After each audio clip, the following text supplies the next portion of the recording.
I built an outer table because my old patio furniture is way past its prime and only has one place it belongs, into the trash can. Fixing the seating issue is a problem for future Maike. For now, let's start with the table. Do you want one too? Follow me and lass uns anfangen.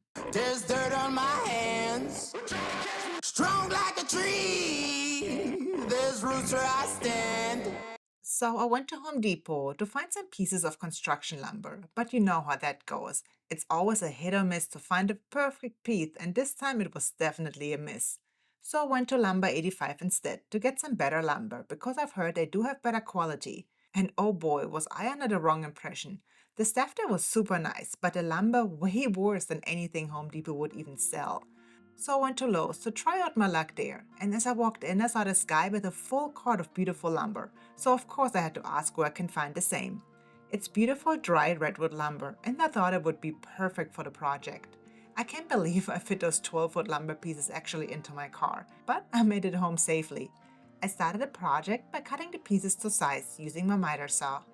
I cut the pieces for the tabletop, the legs, and for the apron. Those are the pieces that are on the sides underneath the table. For the legs, I cut 8 pieces with the same length because I want to glue 2 of them together to have it appear to have super thick legs, ending up with 4 thick legs.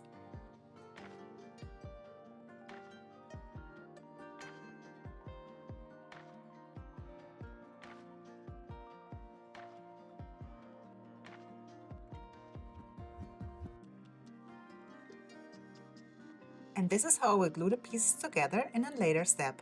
For now, I took the pieces to the table saw to clean up the edges. And of course I had to use my newest push stick so you get to see it in action again.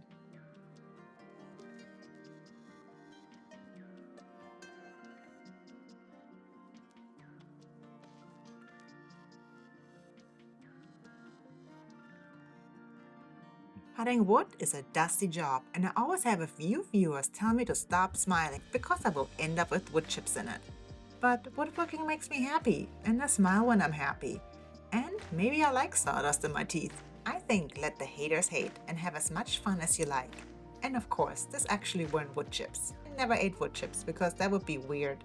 And those breadcrumbs are from my delicious homemade bread. You can find a video of the making on my Patreon, because I also love to make most of the things that I eat from scratch. So let me smile, be happy, and eat my breadcrumbs. And now let's get back to the build. Here you can see how the glue up will look like. The legs will be glued together as one and attached on the outside corners of the table. Then the apron gets attached underneath. And of course, like most of the time, there will not only be glue, but also pocket holes. Pocket holes and outdoor glue will be sufficient to hold the table together.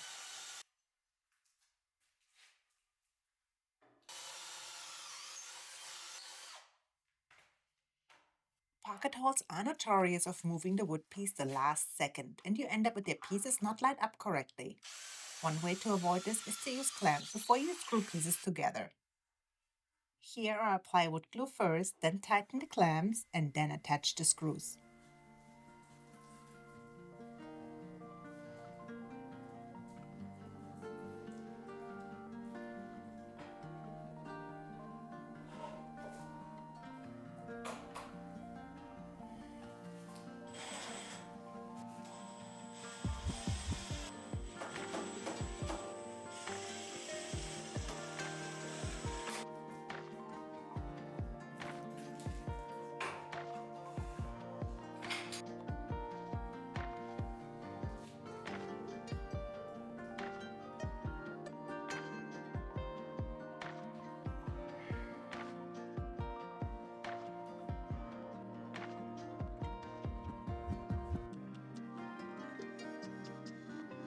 There's something about watching glue drip out of their seams.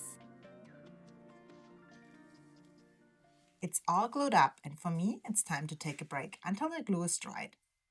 Which means do not disturb.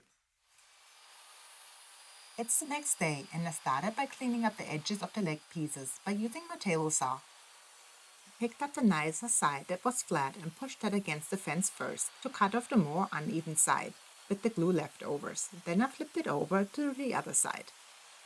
So I ended up with 2 nice, cleaned up sides.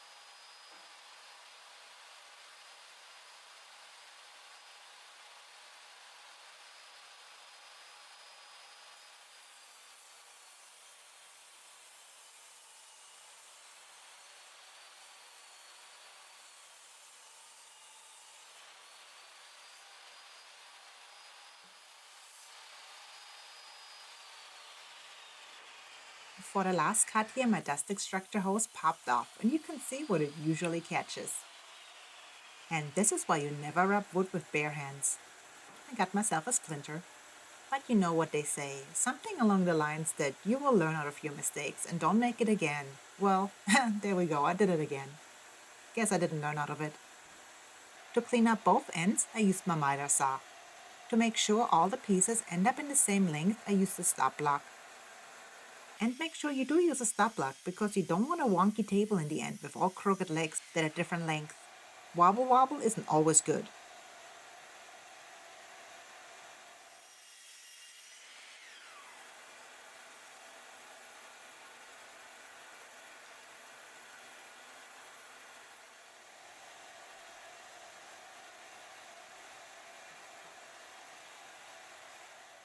I have to admit, I'm a coffee junkie and I do spend a ridiculous amount of money on coffee. It's just what keeps me going. I did become better in making my own at home to save some money, but coffee beans aren't cheap neither anymore. Just like wood or anything else in life that I enjoy. Well, I guess there's one thing left to do in life that's fun and doesn't cost anything, and that is sanding.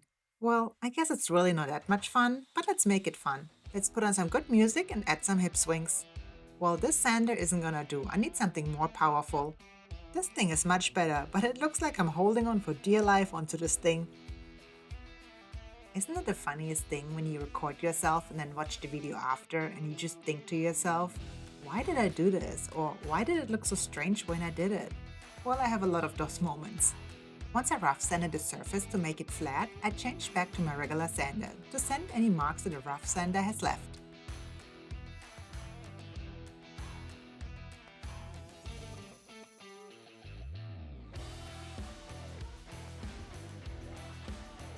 After I had removed all the marks and the surface was nice and smooth, I took my circular saw to clean the edges up of the table. Then it was time to attach the legs.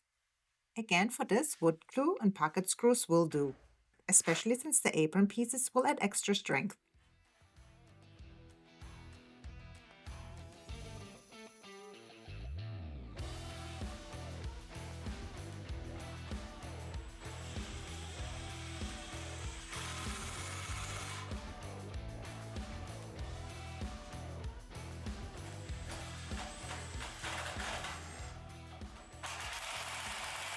And as the best result, you touch the outcome and it's all nice and flat.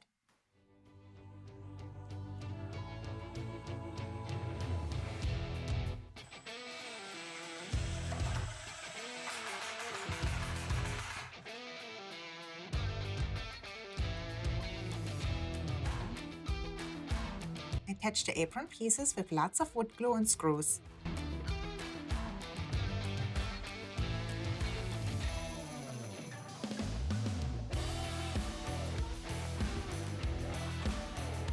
I really don't like to work on the floor and rather use workbenches because it's much more convenient. The only problem is that once I assemble the piece on a workbench, the piece gets really heavy and I still have to lift it back off. So I see myself rather often just assembling things on the floor level.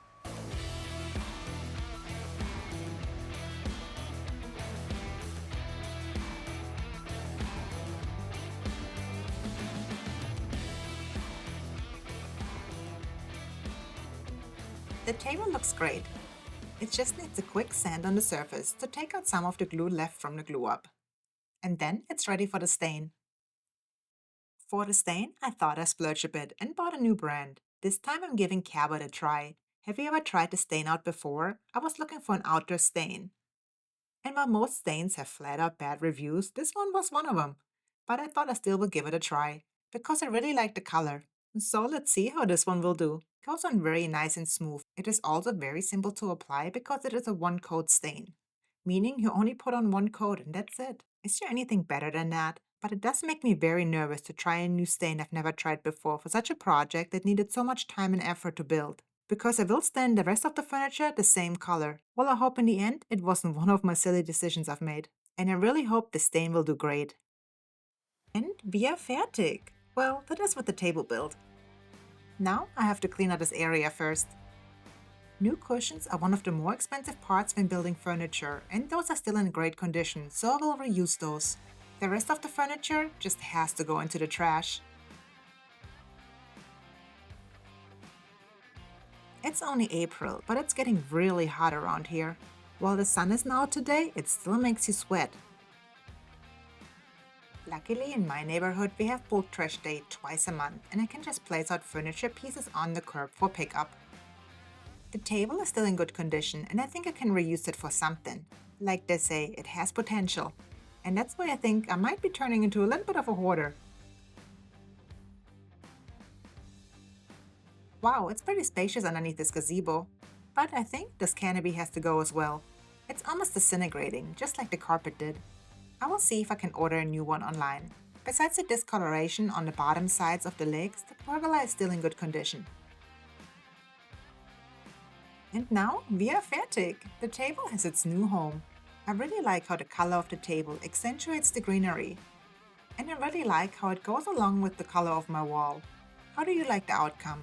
Please leave me a comment below. Also, if you have not done so, please subscribe to my channel and click the bell button to get notified of new videos. If you can, please join my Patreon. This helps me create more YouTube videos.